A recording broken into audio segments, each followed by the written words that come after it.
Good morning, everybody. It is still morning. I have a privilege of being with Dr. Desiree here, who practices in Minnesota.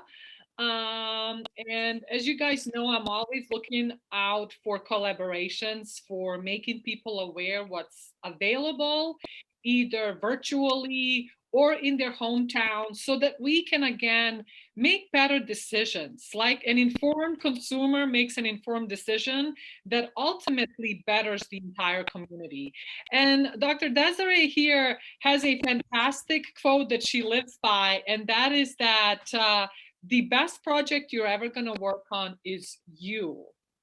And I know that Dr. Desiree started off on this fantastic journey of building her practice, but also building a family. So she has a really good perspective on that you can have it all.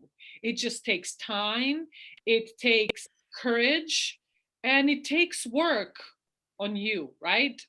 Oh, definitely. Dr. Desiree, thank you so much for being here. Thank you for having me. Absolutely. Dr. Desiree, why do we have the misconception that once you're a mom, you really are doomed to suffer sleep disorders, to be under so much stress, to really put yourself last, and God forbid you put yourself first, you are an unfit mother, or you have to feel guilty about yourself. Why is that? I'm going to tell you my story because I started my practice about 10, 11 years ago. And 3 months after opening my chiropractic practice, I was pregnant with my first child. So imagine the stress. You're exhausted. You're running a business that you've never done before, financial stress, life stress, everything just seemed to pile on. And of course, student loans hit in. So everything just kind of started all at the same time. And what I really realized in that first year of opening my practice and being pregnant and then having my first child is really you need not less stress. You need to be able to adapt to that stress. And so I really took time to focus on how to create a manageable lifestyle. And it really came down to putting myself first, taking care of myself. They now call it self-care, right? We really have to make time for self-care. And that's so true, because if you are in this sympathetic state where you're constantly under stress, and you're not adapting to it, you don't have the mental capacity to deal with your family and really be present for them. So at times, I really think sometimes people have to be in the chaos to realize it doesn't have to be like that. They don't have to live their lives like that, because if they continue down that path, everyone suffers. And I often say this is, Dr. Alex, what do stressed out moms do? They raise stressed out kids. And we don't want that for our families. So it really comes down to taking care of yourself first so you can give full attention to your family. Oh, I love that. I love that. Absolutely. It sounds like besides being an entrepreneur, a family is a really, really important value to you. So of course, having the stability of the practice transfer into the stability and growth of the family is very important. So you mentioned, adaptability. What is the first step you took at that initial recognition that something is going to change and it starts with me? What was that? Yes. So as a chiropractor, you well know that we really focus on the nervous system. And it's really, I focused in on the sympathetic state versus the parasympathetic state. And when you can get your body into that parasympathetic state, your relationships improve, your focus improves, your love for life, your happiness improves. So the first steps I really took was self-care for myself. Number one, chiropractic. So you have to get the channels of communication in the spine, that nervous system, to be on par. If you're constantly bombarded with pain and stress, from the body perspective, your brain is going to be on overload. So we really have to focus on our own self-care with chiropractic to make sure that everything is calmed down physically. So that was one of the steps that I took. Awesome. Second step I took, yeah, I think you love that, right? You're My well versed in. assessment is due this afternoon, so I cannot wait. After I Yes, with you, I'm heading off for my self-care and getting adjusted. I love it. I think that's the most important step. The Absolutely. second step, though, is really you have to get good quality sleep. Okay. So if you're having difficulty falling asleep, if you're waking up multiple times a night, or if you're waking up and you're not feeling refreshed in the morning, those are all signs that you're not getting that good restorative sleep. So that is kind of the next focus. Once you have a great nervous system and you're getting great chiropractic care, you really have to focus on getting yourself good quality sleep, which I know is hard for new moms. And I know it's hard for a lot of people. So I've actually developed a sleep course and really fine tuning what you can do to get good quality sleep. Awesome. So what is this course and how would people access it? Yeah, so I have a little bonus at the end for your viewers to kind of get them interested, because the first thing that started out was my third child was born. She's almost 3 now. So she was about 2 weeks old and I was lugging my other 2 to school and I was exhausted, right? Because I had a newborn. And someone looked at me and they're like, Desiree, you look tired. And I was like, of course I'm tired. I have 3 kids. So that led me down the journey of one, how to not look so tired. So I have a fun little challenge that's free for your viewers. We'll post a link, I think, below after this, but it's really fun just to make you look less tired, even when you're exhausted. I love that. I love that. That's step 1.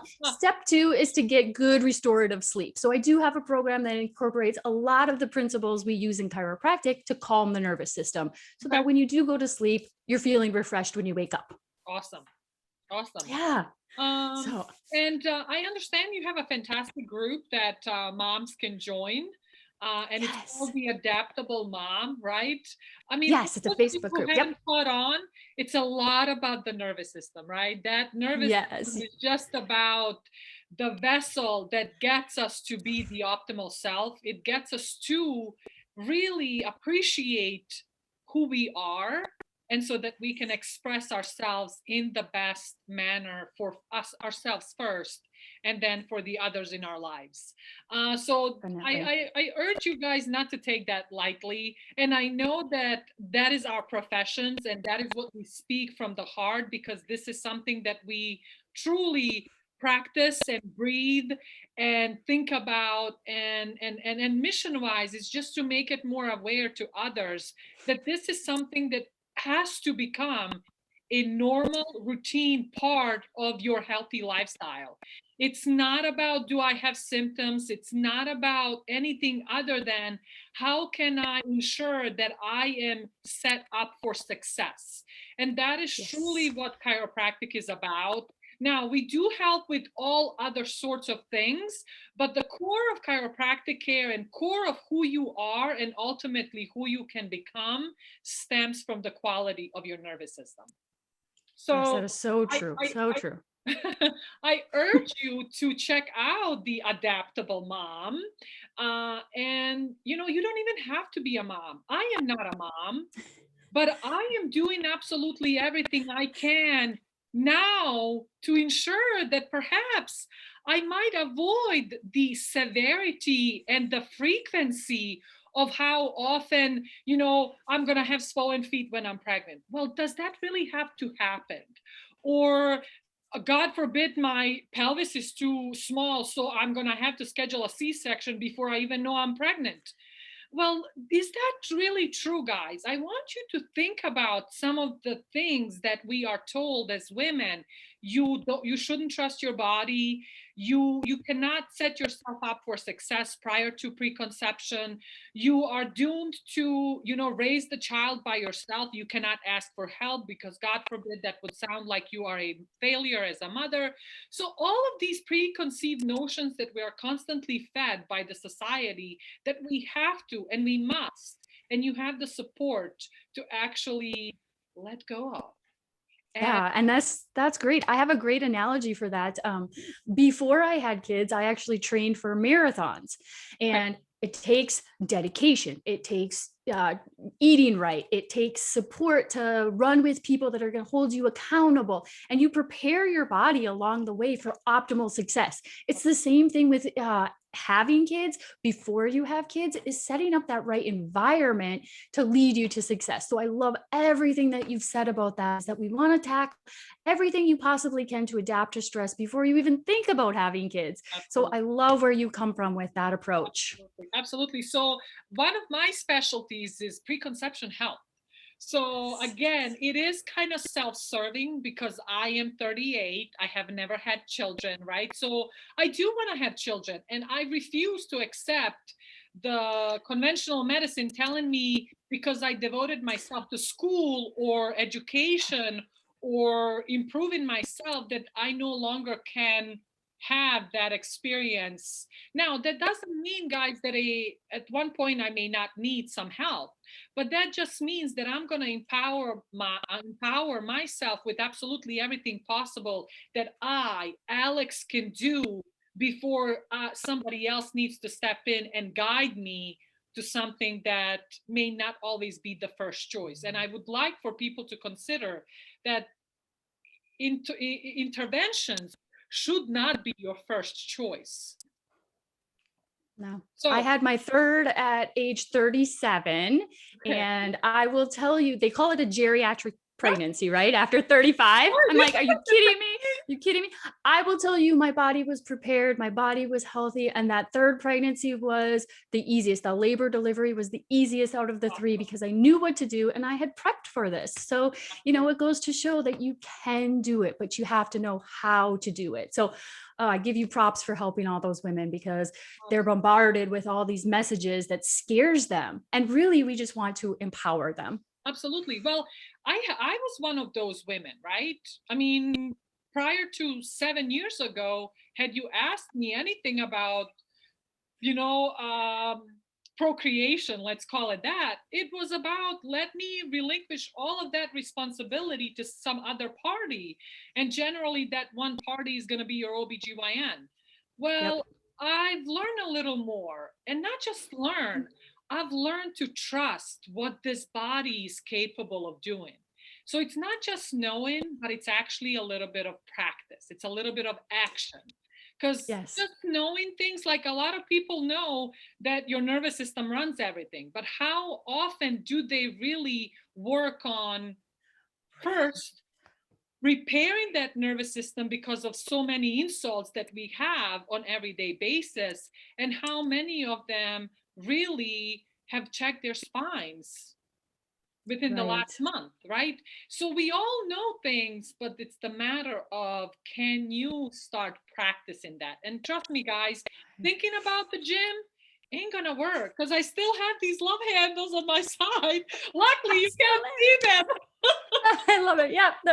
It's a never ending battle, right? It is a never-ending battle, right? One of my mentors often says, "Nothing in health is final. Everything is a journey. Once you Journey. get I to a love that. point, you get new sets of goals, and then you work towards something else."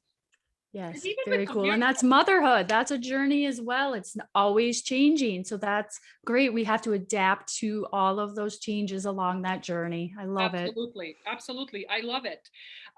Dr. Desiree, you've been in practice what, for 10 years now? Yeah. Pushing 11 years. Yep. 11 years.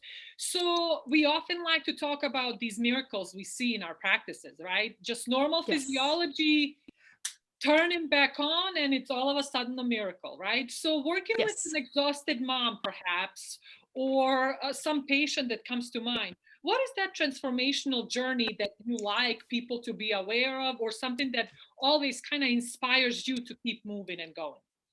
Yes, this one. Okay, so this is actually about kids, but it's a story true to my heart because it was about my own daughter.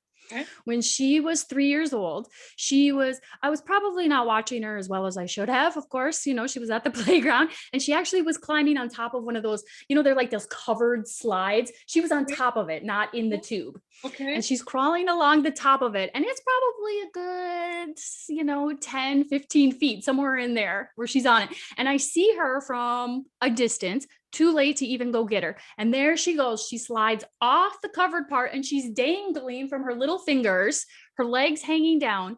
And there she goes. Before I can get her, she just goes right to the ground. And you could see her whole spine go as she lands. And I'm just like, oh, you gotta be kidding. So of course, as a mom, you feel guilty. Right. She's crying and I'm like checking her out. Kids are resilient. A few minutes later, she's back on the playground. Of course, I'm watching her a little more carefully this time, but I'm like, ooh, she seems okay. Ticket is, I bring her to the park a few weeks later. We're playing at the park and she's like, Mom, she's 3 at this point. She's like, I had an accident. She peed her pants. And I was like, you've been potty trained for a year. Like, this is abnormal. I was like, oh, okay, well, we'll leave and get you all cleaned up. Thought nothing of it. We go to the park a week later. Same thing happens. She's like, I had an accident.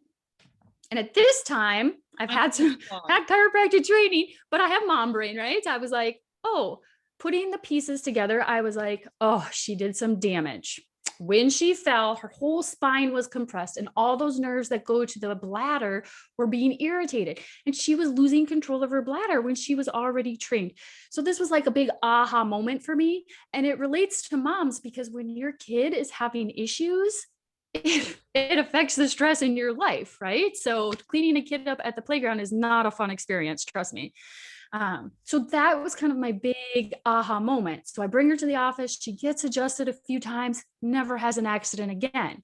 But the kicker for me was I knew the connection between the two. It gave me that light bulb moment. But parents don't see their kids fall all the time. Absolutely. They're at school on the playground, they fall. They're out on their bike, they fall. They're doing all this damage to their spine, and you're not connecting that sometimes symptoms that you're not quite sure what's going on could be related to the spine. So that was a huge moment for me to really get the message out and how important it is to at least get checked out. Absolutely. The focus doctor in me, because I'm certified in learning and behavioral and socialization challenges with Dr. Amy as well. It's like, so guys, one thing that I want to bring to your attention is you notice that her child only did accidents at the scene of the trauma. Mm-hmm. So when she got a little more stressed, and she was in the environment that caused the initial stress to the body, that's when her regulations let go of themselves. So isn't that like mind blowing? Oh, keep going to behaviors and things we see in our children are never an accident. They are always tied to a past trauma that the body experiences. And now it's just being triggered by the similar environment that she's in. Yep. So that is absolutely amazing story. And also, even as doctors, right, we are sometimes out of our doctor hat when we are dealing with our own families. So absolutely, it takes time. And one thing that I've also learned from other doctors is you should never check your family, but I still do.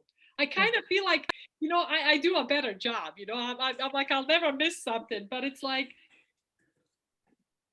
yeah, it's nice to have that perspective for sure. Yes. And when you get to cases, it's nice to have a village. It's not just focusing on one doctor that knows it all, because it's a community. You have to reach out, and if you're not getting answers, you really have to keep looking. Absolutely. So Dr. Desiree, as a mom, as a chiropractor, and as somebody who is working on truly just providing first for yourself so that you can be your best self, right? Because the best project you're ever going to work on is you. What other providers or things do you have in your self-care kit? Let's call it that. Who do you turn to outside of just chiropractic care? Because again, we know there are a multitude of things that make up a healthy wheel. So where do you turn to? Even if you wanted to talk about your births, for example, if you feel comfortable, who was on your birth team and how did that come about? Yes. So, well, all three were very different. And obviously, the first one is a little more nerve wracking, right? So, of course, I had a doula, I had a midwife. I actually was in a hospital setting with amazing midwives. So, it's a little bit different here in Minnesota, rural area. The midwives actually practiced in the hospital, which is great. It's like a little small community hospital. And then I had a doula as well. Now, my husband, I love him to pieces, but you have to know the personality of your spouse before going into this. And I knew that I didn't want him as a person to support me because he also needed support during this time. It's very scary for men as well. So, unless you have a very confident, partner to kind of coach you through that, I think it's important that you provide your spouse or your significant other with support during that time too. So the doula was there to support me as well as him. So I think that's a huge key, is that you really have to have a team, and you can't necessarily rely on people where it's not their strength. Okay, because he definitely was probably more nervous than I was. Oh, absolutely. Yeah. That's one thing that I think needs to change. Men need to become aware that we were designed to do this. And sometimes when we do Yes. have that scream or that expression on our face that the world is ending, it's okay. It's Just okay. hold on to our hand. That's all we need, right? Yes, yes, exactly. I just wanted him there because it was as much my experience as it was his. So I think that's key, is like give them the support they need as well. And I think that's going to take you a long way too, and give them a positive experience in the whole initial birthing process, because that's where the connection starts. For men, they don't have as much connection prior to delivery. So I think that's really key. And that may be one of the biggest points as far as starting the journey as a connective family and a group. And after, it's really about reaching out and trusting people to help raise your kid. You can't do it alone. You really do need that support, and finding a few friends, a few family, let them help you. They want to love on your child as much as you do. They want to raise your child and part of your family. So I think that's really huge, is be willing to share your family, willing to share your children, and accept the love that they're giving in return.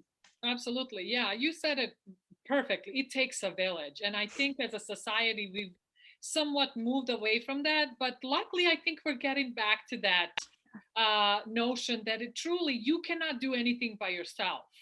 And, even those athletes on the court, tennis is my favorite sport, Yes, they still yes, have, yeah? Who's your yes, yes. who's your I was a huge, tennis player? what was that? Who's your favorite tennis player? Oh, well, I was a big Serena Williams fan. Ah, She, okay. yeah, she was huge when I was, I think, just after I finished up with my tennis Awesome, career, awesome. my high school tennis career. Yeah. Awesome. My favorite tennis player is Rafael Nadal. A female, Oh, very cool. not so much, but men tennis I love. So, Oh, cool. it just takes time. It takes effort. It takes you shouldn't do it alone. And No. so supermom syndrome will only get you, what's the word that I want to use here? Resentful, depressed, angry. Yeah. You don't want that. Nobody wants that, right? So No. reach out and let them work and be around you. And then I hear a lot of times, but I don't like to ask people. I want them to intuitively feel. And I'm like, well, nobody's a mind reader, right? You have to express what you want. And then people who are willing to be around you and give you that type of support will show up. They So, will. They will. I remember, being a valedictorian, sometimes Ooh. asking for help can be a little tricky, right? Because when you get that little into the valley of things and you're a little bit down than from what you're used to being, right? It's kind of hard to let your vulnerability show. And I understand that. And Mhm. it's okay. And I believe that, or at least my experience has been, once you show that vulnerability, you actually grow so much more, and you open up other possibilities and other options and relationships that otherwise you would have missed on, really very Oh, it's much. true. And they shape you in so many ways. So I think moms, give yourself the compassion and the power and the empowerment to say, yes, I can ask for help. It's not a sign of weakness, but it just says that I will be better in numbers. Yes. Yes. Dr. Desiree, what else would you like to share with us? Well, I want to give your viewers one fun little tip to get them in a parasympathetic state. Okay. Because we're always in sympathetic is your fight or flight response. And we are a society sitting in this hunched up position on our computers with our hunched up heads. We're like this all day long.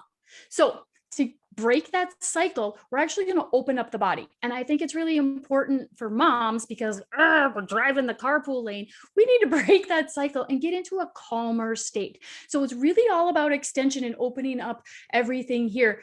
When you do this, your body is saying it's safe. I'm in a safe zone, because when you're like this, you're in protective mode. When we open up, we're in a safe space. Okay. So very simple. We're going to have palms up. And what we're going to do is just bring our arms out. Now, I always tell people go to the point of resistance. If it's, out in front here, or if you can squeeze back a little bit, that's going to feel really good. If it's painful, pinching, then you need to see your chiropractor, because that's not normal. But you want to go to the point of resistance and really open up.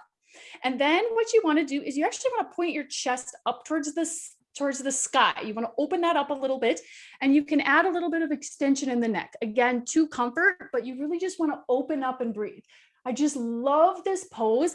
I will usually do this standing and add a little bit in the back, bending backwards as well.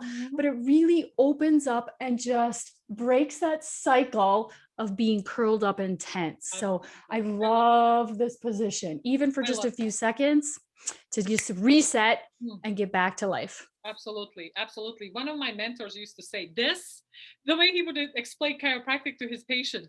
This is that, this is life. Yes. It's all about moving and opening. So that's just a fun little trick. Anytime you're feeling stressed, just give it a nice open posture. So absolutely. I love that. And just to kind of bring an image into your eyes, guys, when you first have a baby, what position are baby born in, right? All curled up, right? In this position. And so as they grow and as they develop, what are we doing? We are opening up and then hopefully crawling and standing on our 2 feet, right? So that extension and maintaining that extension, opening, is extremely important. Yes, because at the end, you don't want to end up all curled up like little old lady. We want to keep it open up. So we don't want to go back to this. Absolutely. Dr. Desiree, I want to thank you for taking the time to speak with me. I've had an awesome time with you.